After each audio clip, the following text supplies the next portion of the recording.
tranquilo. Então vamos lá, irmãos. Eu quero passar para os irmãos aqui sobre a nossa aula de Apocalipse. Então,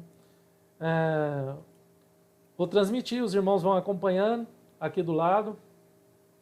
Vai chegar para vocês um slide que nós fizemos e nós vamos apresentar esse slide. Quando se diz Apocalipse, nós sabemos que a palavra Apocalipse significa revelação. Então, no grego, Apocalipse traduzido significa revelação. Trazer à luz aquilo que estava escuro. Então, Apocalipse não é algo misterioso, não é algo que não pode ser sondado, mas é algo que foi revelado. E lá em Deuteronômio 19:19 diz que as coisas encobertas pertencem a Deus e as reveladas pertencem a nós. Então, Apocalipse é revelação, pertence a nós, revelação do Senhor Jesus Cristo à sua igreja. Então, está aí, revelação do Senhor Jesus Cristo à sua igreja. Então, nós vimos que as cartas são endereçadas aos anjos das 7 igrejas da Ásia Menor, que hoje é na Turquia, a Éfeso, Esmirna, Laodiceia, Pérgamo, Tiatira, né? Então, Sardes. Então, 7 nós sabemos que é um número usado na Bíblia para representar a totalidade. Então, significa que a revelação de Apocalipse não é apenas as igrejas, as igrejas da Ásia Menor, ali da Turquia hoje, mas também a igreja triunfante na face da terra, que somos nós, a igreja universal, invisível, que congrega todos os santos hoje na nossa atualidade.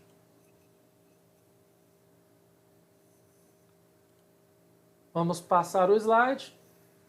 Vamos fazer a leitura bíblica de Apocalipse, capítulo 2, versos de 8 a 11.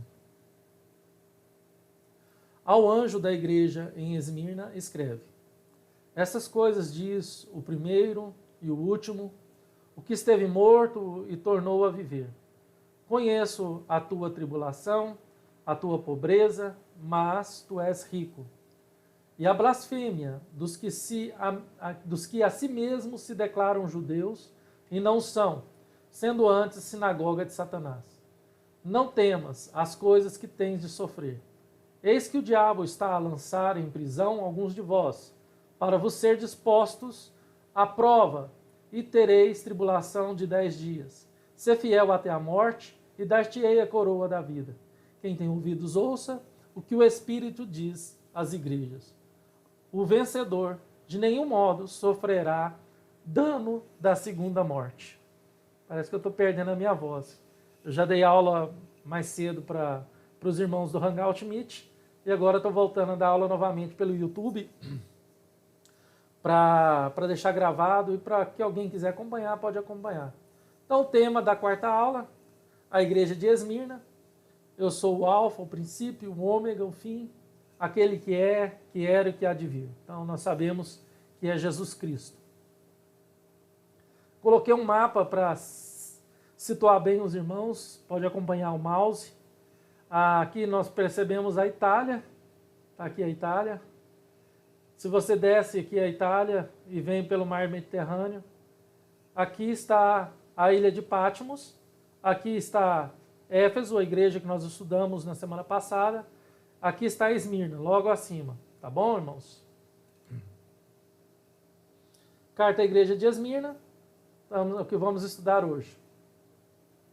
Aqui está, nessa figura, alguns sítios arqueológicos com algumas coisas da cidade antiga de Esmirna ainda, que foi reconstruída por Alexandre Grande. Então tem aqui algumas pedras, algumas questões da cidade antiga de Esmirna. Aí, Esmirna deriva-se de uma mirra, deriva-se de Mirra, uma deusa grega conhecida como mãe dos deuses, do deus Adonis, o amante mortal de Afrodite. Esmirna significa aroma agradável. Também pela árvore africana Camifora mirra, de cuja o caule se extraía uma resina útil para medicar e perfumar. Então nós temos em Êxodo 30, 23, Salmos 48, Cantares 3, 6, Mateus 2, 11, Marcos 15, 23 e João 19, 39. Todos esses textos vai falar sobre essa árvore, sobre essa mirra, né? Sobre esse aroma medicinal. Então, o óleo medicinal perfumado era usado como remédio nessa época de Cristo, dos apóstolos. Então, o óleo não era o mesmo uso que nós temos hoje, que muitas igrejas têm hoje, quer dizer, para ungir as pessoas, mas era o uso medicinal. Daí nós entendemos o uso que Tiago fala, que os presbíteros devem ungir com óleo e orar, quer dizer, os presbíteros devem, de fato, incentivar os irmãos ao uso dos medicamentos e orar. Se Deus quiser curar por meio da sua ação indireta da medicina, ele vai curar. Se ele quiser curar por forma direta, através dos milagres, ele também vai curar. Está aí a foto de um caule de uma árvore de mirra, né? Está aí o óleo, como ele é extraído dessa árvore. Está tudo aí mostrando para os irmãos. Arqueduto da entrada do mercado de Esmirna, muito bonito. A cidade de Esmirna era uma das cidades mais belas das 7 cidades da Ásia Menor, ali dessa época de Cristo, dos apóstolos. A cidade de Esmirna era a mais bela, para muitos era a mais bela. Era uma linda cidade. Era considerada uma das mais belas cidades da Ásia, coroa por suas construções, ruas e bosques distintos. Então, Esmirna era praticamente uma das 7 maravilhas do mundo naquela época. Estima-se que nos dias de Paulo havia em torno de 250 mil habitantes em Esmirna. Tá, a fonte, tudo aí tem fonte, tá, irmão? Stemacher é a fonte. Hoje, Esmirna, tá aí a cidade de Esmirna, né? É uma cidade moderna, tá aí, cidade grande, muito bonita. Tenho vontade, falei para os irmãos no Hangout Meet, que eu tenho vontade de fazer a viagem a Israel passando pelas 7 cidades, conhecendo esses sítios arqueológicos e as cidades do Apocalipse. A cidade de Esmirna é a atual Izmir, na Turquia. Está localizada na costa oeste da Ásia Menor, a 56 quilômetros da cidade de Éfeso, uma baía do mar Egeu. Hoje, praticamente a distância entre Anápolis e Goiânia. Era considerado importante local de negócios, em razão do seu porto. A antiga cidade foi destruída pelos lídios, nativos da Lídia. Então, a antiga cidade foi destruída, mas depois foi reconstruída por Alexandre o Grande e se tornou a belíssima cidade que depois foi destruída por um terremoto. Esmirna foi aliada fiel ao Império Romano e concorria com Éfeso em termos de importância na Ásia Menor. Possuía templos dedicados a Zeus, a Gidites ou a Cibele, mãe dos deuses. Está aqui a imagem dela do lado. Isso aqui foi foto tirada de um museu, foto original da deusa Cibele. Então, também em Esmirna tinha também o templo ao Império Romano, onde existia também Tibério Cláudio Nero César, que se ostentava a ocupar o primeiro lugar no culto do imperador. Nós começamos com um texto bíblico, o anjo da igreja em Esmirna escreve: essas coisas diz o primeiro e o último, que se esteve morto e tornou a viver. Então, ao anjo, quem que é o anjo? Foi bem claro que o anjo das igrejas, os anjos das igrejas eram seus pastores, que no caso de Esmirna, tá a foto aí, era Policarpo. Policarpo foi o bispo, o pastor da igreja de Esmirna. Então, ao anjo, ângelos, grego, mensageiro, aquele que possuía o cargo de comunicar a carta à igreja. O bispo de Esmirna, o pastor de Esmirna, provavelmente era Policarpo, discípulo do apóstolo João. Foi martirizado nos anos 80. Foi martirizado aos 86 anos em uma fogueira em Esmirna. Então, a morte de Policarpo, vou voltar aqui que eu quero explicar isso, voltar no anterior. A morte de Policarpo foi de uma maneira trágica, mas de uma maneira que foi confortante aos cristãos da época e esperada por Policarpo. Foi mandado pelo Império Romano e pelas autoridades da cidade de Esmirna, que gabava de ter o título de fidelidade a Roma e zelava por isso, um destacamento para buscar Policarpo numa casa de fazenda, aproximadamente a 20 quilômetros de Esmirna. E quando esse destacamento de soldados romanos chegaram à fazenda, à casa onde estava Policarpo, Policarpo os recebeu com agradabilidade, forneceu água e alimento para todos, tratou todo mundo bem e voltou com esse destacamento. E chegando foi direto para o estádio, onde estavam as autoridades, onde ele foi enfrentado e confrontado para abandonar a Cristo, negar a Cristo e se dobrar ao Império Romano, ao culto ao imperador. Então ele disse para as autoridades ali do Coliseu, do estádio, que não ia negar a Cristo. Aos 86 anos que ele tinha vivido com Cristo e nunca negado a Cristo, não era aquele momento que ele ia negar. Que as autoridades poderiam jogar as bestas feras. Naquele momento houve um alvoroço por parte dos moradores que eram fiéis ao Império e pelos judeus que começaram a catar lenhas e prendeu Policarpo numa estaca. E ele disse, não me precisa amarrar a estaca, eu ficarei aqui até a morte. E tacaram fogo em Policarpo naquela estaca e ele começou a cantar hinos, salmos a Deus. O sofrimento dele foi muito, mas não parou de louvar a Deus. Um guarda romano vendo o sofrimento dele e que o fogo não permanecia muito sobre ele por causa do vento, matou com uma espada encravada no peito. Então Policarpo foi martirizado no estádio em Esmirna, na cidade de Esmirna. Ao anjo da igreja, nós já vimos sobre o anjo. Quem era o anjo? No caso era Policarpo, que era pastor da igreja de Esmirna. Essas coisas diz o primeiro e o último, que esteve morto e tornou a viver. A carta foi escrita e remetida por João, mas endereçada por Cristo. Nós vimos isso nas outras aulas, em Apocalipse 1, capítulo 1, verso 10 a 12, e verso 17 e 19. Ele detém o poder sobre a igreja e habita no meio dela. O verdadeiro remetente se declara como eterno e vencedor, primeiro e último, alfa e ômega, que teve morto e tornou a viver. Este texto aponta para Gênesis 1:26. É o famoso texto da Trindade, que dá alusão à Trindade na criação da humanidade, da criação do homem. Façamos o homem conforme a sua imagem, e conforme a nossa imagem, conforme a nossa semelhança. Mostra claramente que a Trindade estava na criação do homem. Pai, Filho e Espírito Santo. O Senhor Jesus Cristo estava na criação do homem. E esse texto também dá alusão à ressurreição de Cristo, a verdadeira Páscoa, que esteve morto e tornou a viver. Jesus, a verdadeira Páscoa. Conheço a tua tribulação, conheço. Qual é a declaração? Conheço.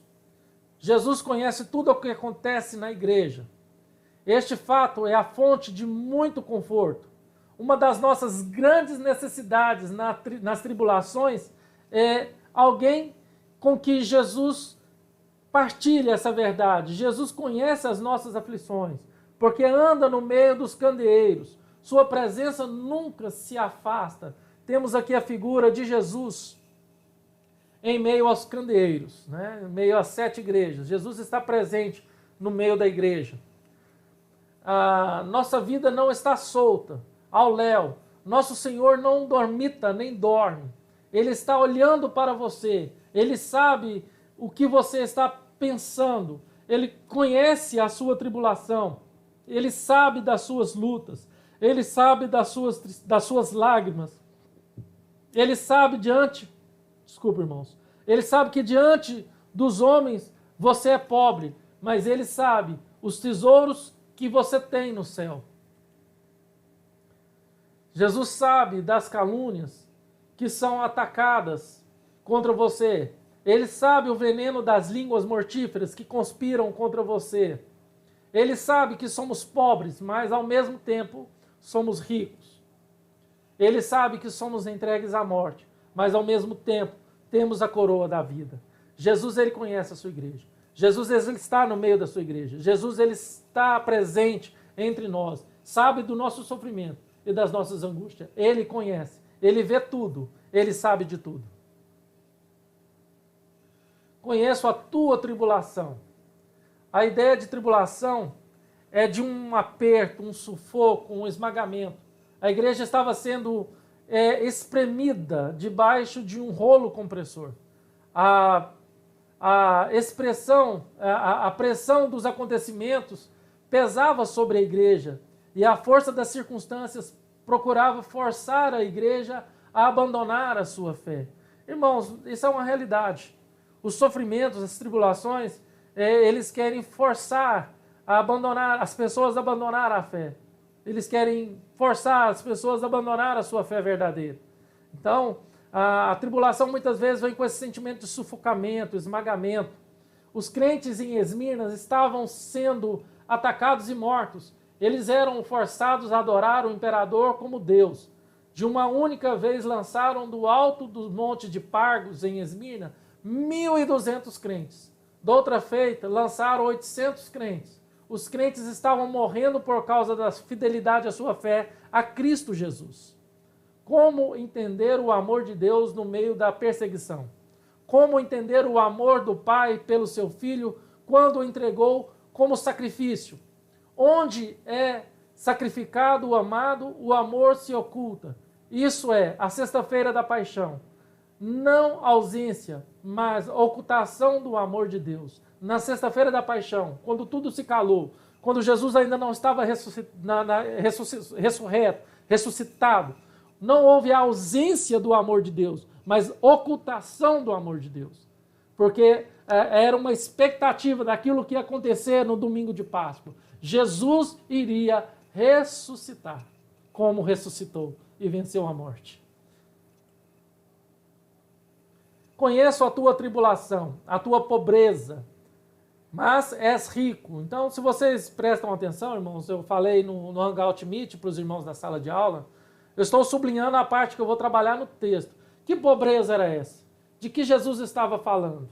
A pobreza não é maldição. Jesus disse, bem-aventurados os pobres. Lucas 6:20. Tiago diz que Deus elege os pobres do mundo para serem ricos na fé. Tiago 2:5. Havia duas palavras para a pobreza nessa época aí, na época de Cristo. Existia a palavra pitocheia e penia. A primeira, pitocheia, é pobreza total, extrema. Era representada pela imagem de um mendigo agachado. Eu coloquei aí na imagem, os irmãos estão vendo. Pineia, ou pineia, é um homem que carece do supérfluo. Tinha o básico, mas não tinha o luxo. Enquanto pitocheia é o que não tem nem sequer o essencial. Então, o que Jesus está falando é no caso da pitocheia e não da pineia. Então, Jesus está falando da ausência total de bens, de recursos, do básico. Né? Então, é exatamente esse tipo de pobreza que Jesus está falando. A pobreza dos crentes era um efeito colateral da tribulação. Ele vinha de algumas razões. Por exemplo, os crentes eram procedentes das classes pobres e muitos deles eram escravos. Os primeiros cristãos sabiam o que era pobreza absoluta. 2. Os crentes eram saqueados e seus bens eram tomados pelos perseguidores. Hebreus 10:34. 3. Os crentes haviam renunciado aos métodos suspeitos e, por sua fidelidade a Cristo, perderam os lucros fáceis, que foram para as mãos de outros menos escrupulosos. Então, os crentes eram pobres. Primeiro porque os seus bens, os seus recursos eram confiscados por Roma e pelas autoridades por se negarem a serem fiéis a Roma e a prestarem culto aos deuses romanos. Segundo, porque muitos crentes eles eram escravos, de classe baixa mesmo. E terceiro, porque muitos crentes que eram comerciantes, ao se converterem, eles abandonavam as práticas ilícitas de de engano, de fraudes para se ter lucros. Então eles perdiam lucros e perdiam clientes por deixarem as práticas fraudulentas e enganosas. Conheço a tua tribulação, a tua pobreza. Então, estamos trabalhando a palavra pobreza do versículo. A igreja de Esmirna era uma igreja pobre. Pobre porque os crentes vinham das classes mais baixas. Pobre porque muitos dos membros eram escravos. Pobre porque seus bens eram tomados e saqueados. Pobre porque os crentes eram perseguidos até jogados nas prisões. Pobre porque os crentes não se corrompiam. Era uma igreja oprimida, sofrida e acuada. Embora a igreja fosse pobre financeiramente, era rica nos recursos espirituais. Não tinha tesouros na terra, mas os tinha no céu. Era pobre diante dos homens, mas rica diante de Deus. A riqueza de uma igreja não está na pujança do seu templo, na beleza dos seus móveis, na opulência de seu orçamento, na projeção social ou na aparência de seus templos. A igreja de Laodiceia considerava-se rica, mas Jesus disse para ela que era pobre. A igreja de Filadélfia tinha pouca força, mas Jesus colocou diante dela uma porta aberta. A igreja de Esmirna era pobre, mas aos olhos de Cristo era rica. Irmãos, devemos deixar a aparência e viver a essência. Devemos nos preocupar com a essência, com a fidelidade a Deus, não com aquilo que os homens vão ver e elogiar, mas com aquilo que Cristo está vendo da sua igreja. É isso que deve preocupar, fazer parte da nossa preocupação. Enquanto o mundo avalia os homens pelo ter, Jesus avalia pelo ser. Importa ser rico para com Deus. Importa juntar tesouros no céu. Importa ser como Pedro. Eu não tenho nem ouro nem prata, mas o que eu tenho eu te dou, Jesus Cristo. Recebe, Jesus, o Nazareno. Anda, anda. Levanta-te e anda. A igreja de Esmirna era pobre, mas fiel. Era pobre, mas rica diante de Deus. Era pobre, mas possuía tudo e enriquecia a muitos. Nós podemos ser ricos para com Deus, ricos na fé, ricos em boas obras. Podemos desfrutar das insondáveis riquezas de Cristo, à vista de que Deus a tantos pobres homens, deu tanto a pobres homens, à vista de que Deus a tantos pobres homens ricos, como ricos homens pobres. Oh, que coisa maravilhosa. À vista de que Deus há tantos pobres homens ricos, como ricos homens pobres. Tem muita gente que só tem dinheiro. É tão pobre que só tem dinheiro. E tem muita gente que é tão rico, porque tem a Deus. É isso que está querendo dizer aqui, irmãos. Esse é um texto do Hernandes Dias Lopes, irmãos, do livro do Hernandes Dias Lopes sobre Apocalipse. E melhor, ser como a igreja de Esmirna, pobre materialmente e rica espiritualmente. De que, como a igreja de Laodiceia, rica, mas pobre diante de Cristo. Então, nós não podemos inverter isso, irmãos. Nós precisamos ser ricos em Deus e não aparentemente diante dos homens. Conheça a tua tribulação, a tua pobreza, mas é rico. Aí nós vamos trabalhar a segunda parte do versículo. E a blasfêmia dos que se declaram judeus e não são, sendo antes sinagoga de Satanás. Os judeus estavam espalhando falsos rumores sobre os cristãos. As mentes estavam sendo envenenadas. Os crentes de Esmirna estavam sendo acusados de coisas graves. O diabo é o acusador. Ele é o pai da mentira. Aqueles que usam a arma da acusação leviana são sinagoga de Satanás. Havia uma forte e influente comunidade judaica em Esmirna. Eles não apenas estavam perseguindo os crentes, mas estavam influenciando os romanos e as autoridades locais a prender os crentes. Os judeus foram os principais inimigos da igreja no primeiro século. Perseguiam a Paulo em Antioquia da Pisídia, Atos 13:50. Perseguia a Paulo também em Icônio, Atos 14:5, 2 e 5. Perseguiam Paulo em Listra. Paulo foi apedrejado, Atos 14:19. Perseguia Paulo em Tessalônica, Atos 17:5. Perseguiam Paulo em Coríntio,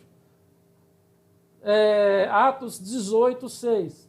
Quando Paulo retornou para Jerusalém, os judeus o prenderam no templo e quase o mataram. O livro de Atos termina com Paulo em Roma, sendo perseguido por eles, pelos judeus. Então, irmãos, a blasfêmia dos que si mesmos se declaram judeus e não são.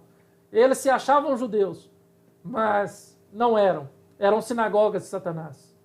Porque eles foram usados para perseguir Cristo, os apóstolos e os discípulos de Cristo, a igreja primitiva. Eles se consideravam o genuíno povo de Deus. Os judeus se consideravam o genuíno povo de Deus. Os filhos da promessa, a comunidade da aliança, mas o rejeitaram. Rejeitaram o Messias e perseguiram a igreja de Deus. Estavam se transformando em sinagoga de Satanás. Romanos 2, 28 a 29. Deixa bem claro isso. A religião deles foi satanizada. Tornou-se a religião do ódio, da perseguição, da rejeição da verdade. Quem difama Cristo ou o degrada naqueles que o confessam, promove a obra de Satanás e guerreia as guerras de Satanás. Então, quem difama Cristo ou persegue os de Cristo, promove a obra de Satanás e guerreia as guerras de Satanás. Os crentes passaram a sofrer várias acusações levianas por parte dos judeus. Primeiro, que eram canibais, por causa da Santa Ceia, porque na ceia falamos, comemos da carne e do sangue de Cristo. E por causa dessa declaração do corpo de Cristo e do sangue de Cristo, eles eram acusados de canibais. Eles eram considerados imorais, acusados de serem imorais, porque eles faziam cultos domésticos, a comunhão ali, compartilhado pão das refeições. Então, eles eram acusados que nesses momentos eles faziam coisas promíscuas, que eram acusações da sinagoga de Satanás, dos judeus. Eram acusados de dividir famílias. Dividir famílias. Por quê que era acusado de dividir famílias? Porque muitos judeus que se convertiam ao cristianismo, eles eram expulsos de casa. Muitos pais que convertiam ao cristianismo, eles eram expulsos. Então, essa acusação era falsa. Acusavam de ser ateus. Então, eram acusados de ser ateus, porque eles não se dobravam aos deuses de Roma. Então, ateísmo naquela época não era negar o Deus invisível, o Deus verdadeiro, mas se negar aos deuses de Roma. Então, acusavam os crentes de deslealdade a Roma, a revolucionários, porque não se dobravam ao culto ao imperador, ao culto a Roma. Então, meus irmãos, as acusações eram muitas, muitas. O próximo versículo está assim: não temas as coisas que tens de sofrer. Nós vamos trabalhar, então, a frase não temas as coisas que tens de sofrer. Em relação ao sofrimento, irmãos, não temas, não tenha medo de que está para sofrer ainda. Enfrente o que precisa enfrentar com coragem e confiança. Então, não temas, não tem medo. Temos que enfrentar. O que tiver que enfrentar, nós vamos enfrentar. Se tivermos que enfrentar o Covid-19, vamos enfrentar. Se tiver que enfrentar a quarentena, vamos enfrentar. Vamos ficar em quarentena. A Bíblia diz que todo aquele que quiser viver piedosamente em Cristo será perseguido. A perseguição e o sofrimento, irmãos, faz parte da vida cristã, como está em 2 Timóteo 3,12. Paulo diz: a vós foi dado o privilégio não apenas de crer em Cristo, mas também de sofrer por Cristo. Filipenses 1,29. Dietrich Bonhoeffer, um pastor alemão que salvou muitos judeus da perseguição dos alemães, ele foi morto em 9 de abril de 1945.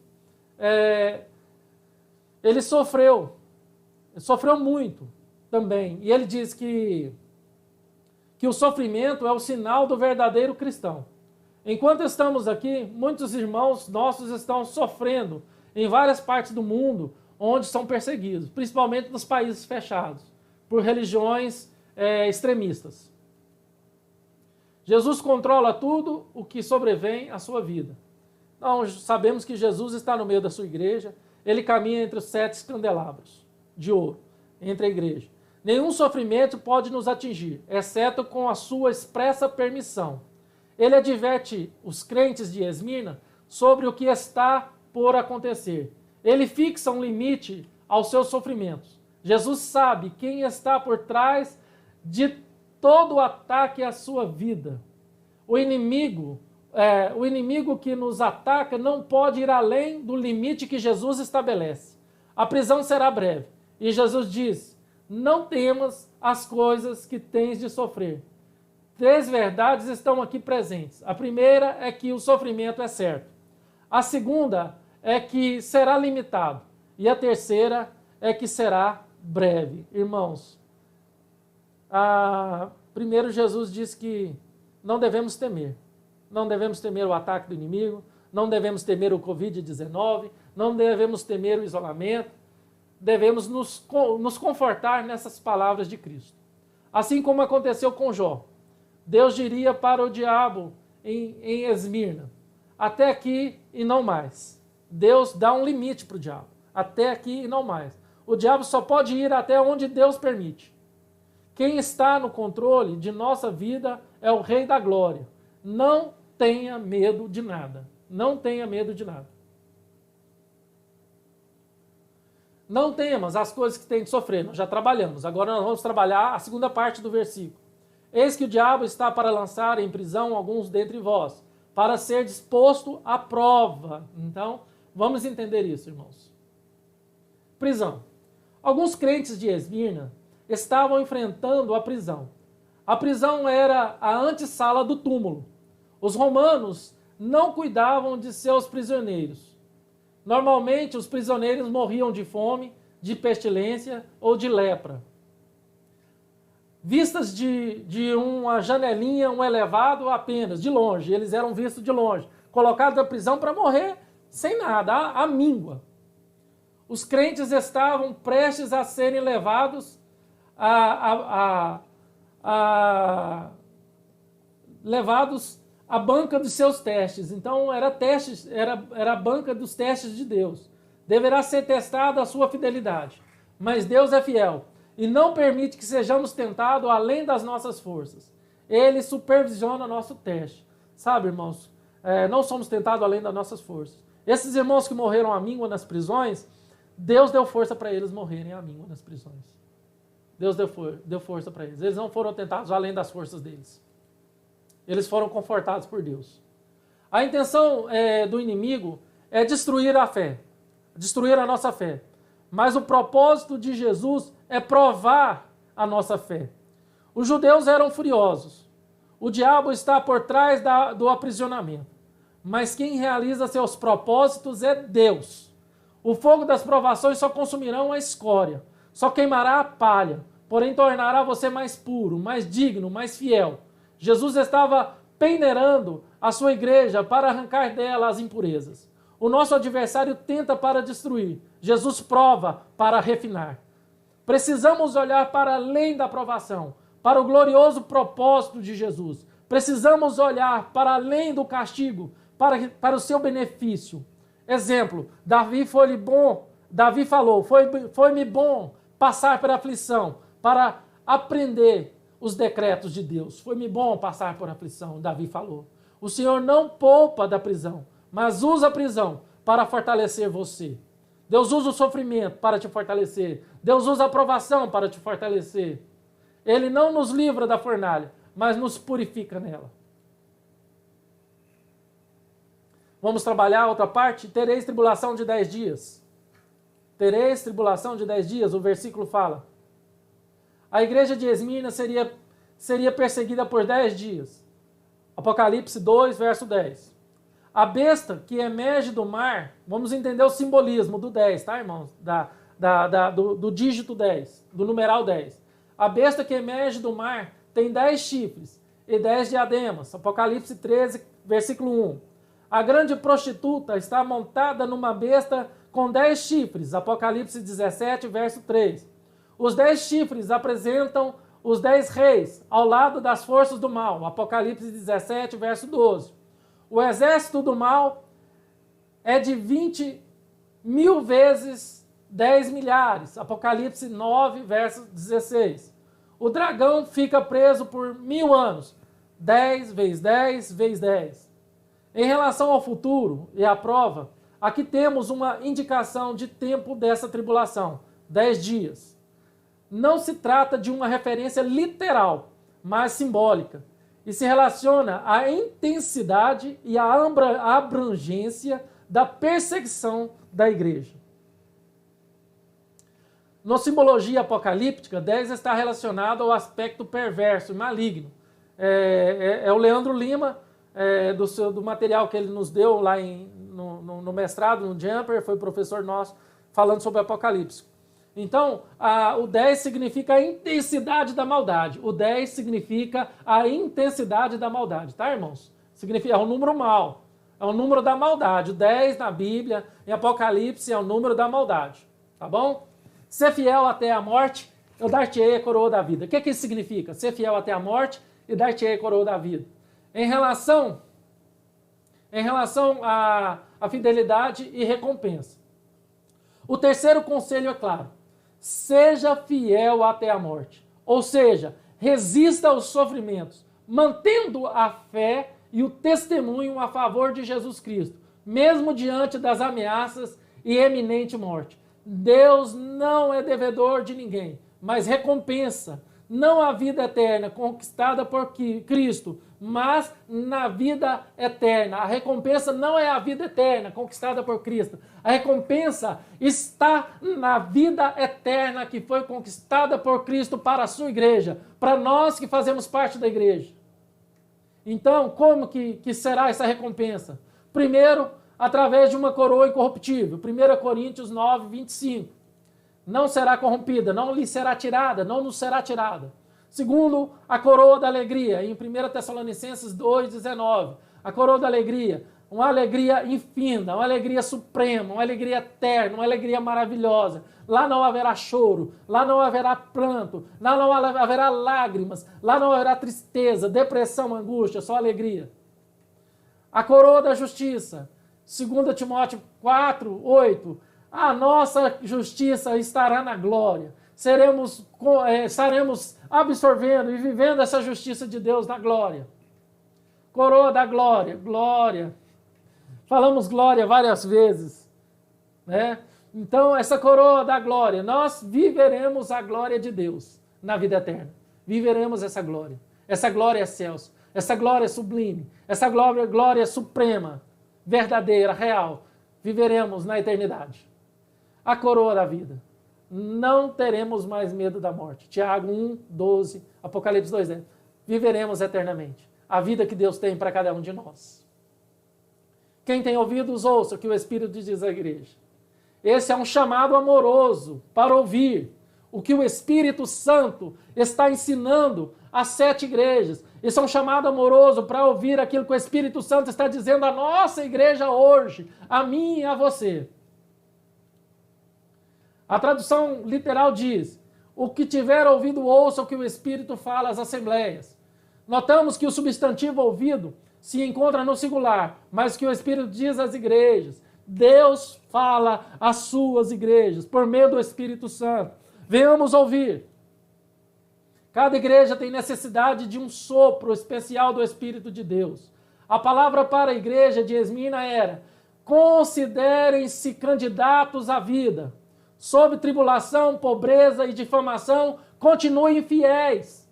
Não olhem para o sofrimento, mas para a recompensa. Só mais um pouco e ouviremos nosso Senhor nos chamando de volta para casa. Vinde, benditos de meu Pai, entre na posse do reino. Aqui não tem mais morte, nem pranto, nem luto, nem dor.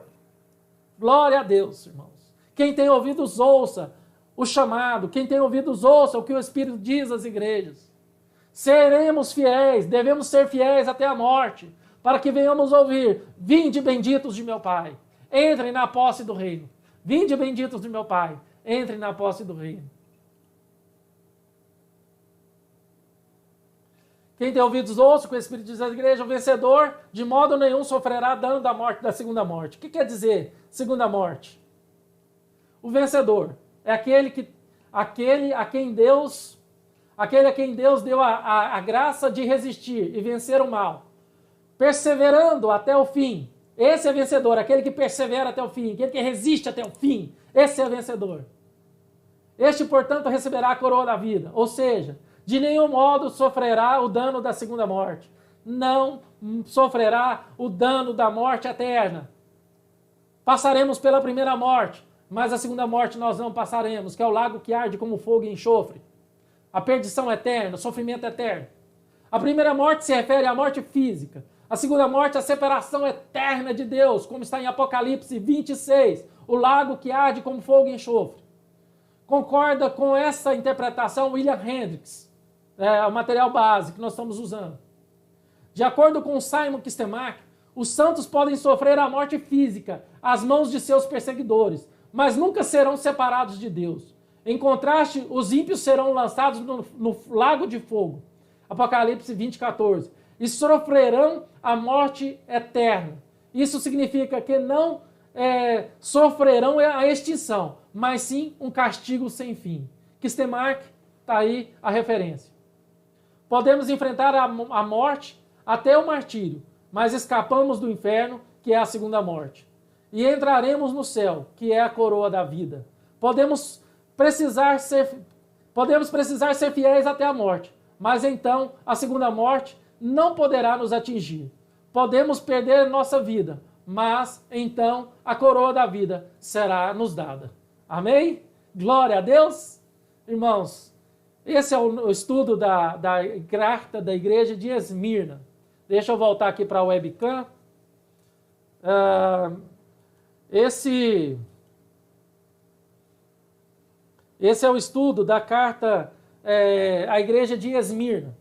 Então, irmãos, nós estudamos a igreja de Esmirna, aquilo que Deus falou a João, que escreveu para endereçar a Policarpo, pastor da igreja de Esmirna, que falou com a sua igreja, que fala conosco hoje. Então, nós somos a igreja do Senhor Jesus. E a síntese, a conclusão é: seja fiel até a morte. Seja fiel a Deus apesar das tribulações. Seja fiel a Deus apesar da angústia, do sofrimento. Seja fiel a Deus. Não pense que Deus não está vendo, que Deus não conhece o seu sofrimento, que Deus não está vendo nada disso que nós estamos passando. Deus está vendo o Covid-19, a coronavírus. Deus está ouvindo as nossas orações. Deus está vendo o nosso sofrimento de não congregar, do isolamento, do medo. Deus está vendo, mas Ele tem um tempo determinado para tudo isso. O importante é nós sermos fiéis a Deus. Saber que Ele está vendo e que haverá um tempo do fim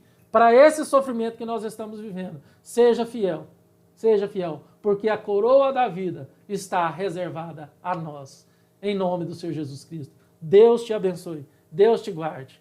Encerraremos agora a nossa transmissão, em nome do Senhor Jesus Cristo.